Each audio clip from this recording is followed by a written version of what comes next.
तो देखिए, 2026 का T20 विश्व कप ये सिर्फ एक टूर्नामेंट नहीं है। असल में ये दो अलग अलग क्रिकेट की दुनियाओं का एक जबरदस्त टकराव है। और आज हम यही समझेंगे कि कैसे भारत और श्रीलंका के ये मैदान ही तय करने वाले हैं कि इस बार का चैंपियन आखिर कौन बनेगा। जरा सोचिए, एक ऐसा वर्ल्ड कप जो कहने को तो एक है, पर असल में दो बिल्कुल अलग अलग टूर्नामेंट्स की तरह खेला जाएगा।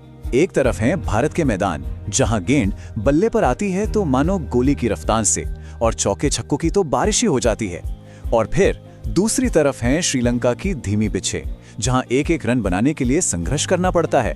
तो ये सिर्फ क्रिकेट नहीं, ये रणनीतियों की असली दिमागी जंग होने वाली है।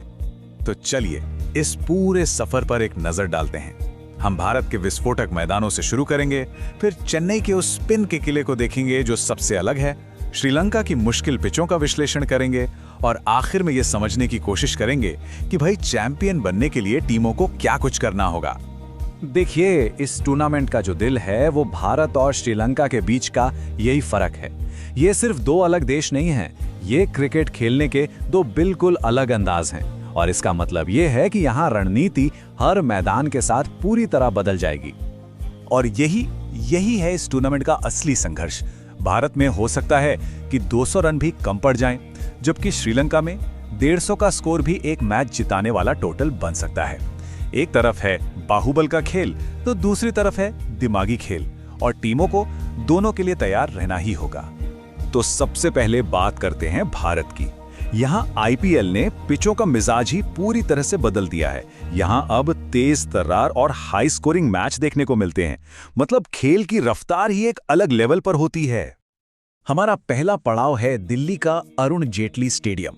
इसे पावर की ज्यामिति भी कहते हैं, और ये नाम भाई बिल्कुल सटीक है, क्योंकि यहाँ मैदान का आकार ही खेल का नतीजा तय कर देता है।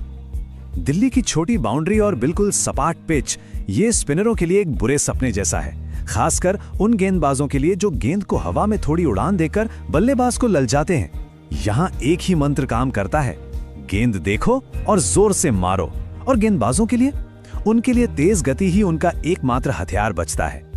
60 मीटर, जी हाँ, बस इतनी ही दूरी है स्क्वायर बाउंड्री की। इसका सीधा सा मतलब यह है कि बल्ले का हल्का सा किनारा भी सीधा छक्के के लिए जा सकता है। ये चीज बल्लेबाजों को एक ऐसी मानसिक बढ़त देती है ना, जो पूरे खेल को पलट सकती है। चलिए अब दिल्ली से चलते हैं मुंबई के वानखेड़े स्टेडियम। यहाँ की कहानी थोड़ी अलग है। यहाँ की लाल मिट्टी और समुंदर की हवा, ये दोनों मिलकर एक बिल्कुल अलग चुनौती पेश करते हैं। मतलब गति, उछाल और स्विंग का एक बड़ा ही खतरनाक मिश्रण। वानखेड़े में गेंदबाजों के लिए बहुत कुछ है, जैसे लाल मिट्टी से वो एक्स्ट्रा उछाल, समंदर की हवा से स्विंग। लेकिन शाम होते ही यहाँ ओस एक बहुत बड़ा फैक्टर बन जाती है, जो स्पिनरों को लगभग बेअसर कर देती है।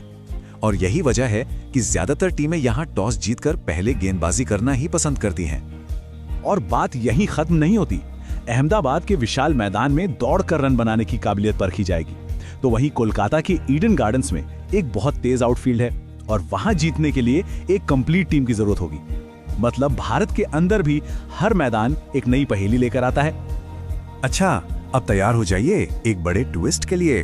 हम जा रहे हैं चेन्नई, एक ऐसा मैदान जो भारत के बाकी मैदानों से बिल्कुल अलग है। ये है स्पिनरों का वो किला जहां बल्लेबाजों की असली परीक्षा होती है। आधुनिक भारतीय परिदृश्य में एक अपवाद, ये शब्द चेन्नई के बारे में मानो सब कुछ कह देते हैं। जहां एक तरफ भारत के दूसरे मैदानों पर रनों के अंबार लगते हैं, वहीं चेपॉक में गेंद और बल्ले के बीच एक सच्ची जबरदस्त जंग देखने को मिलती है। चेन्नई की पिच सूखी और धीमी है, जहां गेंद टर्न भी होती है और रुककर भी आती है।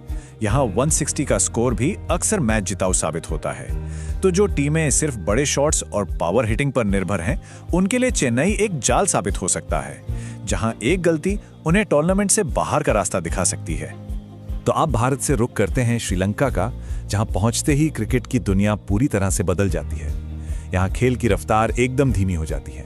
यहाँ ताकत की नहीं, बल्कि धैर्य की, तकनीक की और चालाकी की परीक्षा होती है। कोलंबो का प्रेमदासा स्टेडियम, इसे एट्रिशन वॉर यानी धैर्य की जंग का मैदान भी कहा जाता है। और ये नाम बिल्कुल सही है, क्योंकि यहाँ बल्लेबाजों को थका दिया जाता है, जहां एक एक रन सोने जैसा कीमती हो जाता है। कोलंबो में गेंद पिच पर रुक कर आती है, जिससे वो आक्रामक शॉट लगाना लगभग नामुमकिन सा हो जाता है। और यही कारण है कि ऑस्ट्रेलिया, इंग्लैंड और दक्षिण अफ्रीका जैसी टीमों को यहाँ हमेशा बहुत मुश्किल होती है। उन्हें अपना स्वाभाविक खेल छोड़कर धैर्य से पारी को बनाना पड़ता है। लेकिन श्रीलंका में भी एक अपवाद है, और वो है कैंडी का पल्लेकेले स्टेडियम। ये मैदान ऊंचाई पर है, जिसकी वजह से यहाँ तेज गेंदबाजों को थोड़ी मदद मिल जाती है। तो ये मैदान उन टीमों के लिए थोड़ी राहत की सांस लेकर आ सकता है जो स्पिन खेलने में बहुत माहिर नहीं है। तो इन सभी अलग अलग मैदानों का टीमों के लिए आखिर मतलब क्या है? असल में ये एक बहुत बड़ी रणनीतिक पहेली है, और जो भी टीम इस पहेली को सुलझा लेगी वही इस बार की चैंपियन बनेगी। और यही है असली वर्सिटैलिटी टेस्ट। चैंपियन बनने के लिए सिर्फ एक चीज में अच्छा होने से काम नहीं चलेगा। टीम को दिल्ली में पावर हिटर, अहमदाबाद में एक बेहतरीन एथलीट, चेन्नई में स्पिन का माहिर और कैंडी में तेज गेंदबाजी का सामना करने वाला बनना होगा। और यहीं पर एक शब्द सबसे अहम हो जाता है, कंडीशंस एग्नोस्टिक। इसका मतलब है एक ऐसी टीम जिसका कौशल और जिसकी रणनीति हर तरह की पिच और हर तरह के मौसम में काम करे। एक ऐसी टीम जो किसी भी परिस्थिति में जीतना जानती हो। और यही 2026 विश्व कप जीतने का असली मंत्र है। तो आखिर में सवाल यही है, क्या 2026 का चैंपियन भारत की तेज पिचों पर तय होगा, या फिर श्रीलंका की धीमी पिचों पर गढ़ा जाएगा, या कोई ऐसी टीम उभरेगी जो इन दोनों ही दुनियाओं पर राज कर सके? ये एक ऐसा सवाल है जिसका जवाब हमें मैदान पर ही मिलेगा, और इसे देखना वाकई बहुत रोमांचक होने वाला है।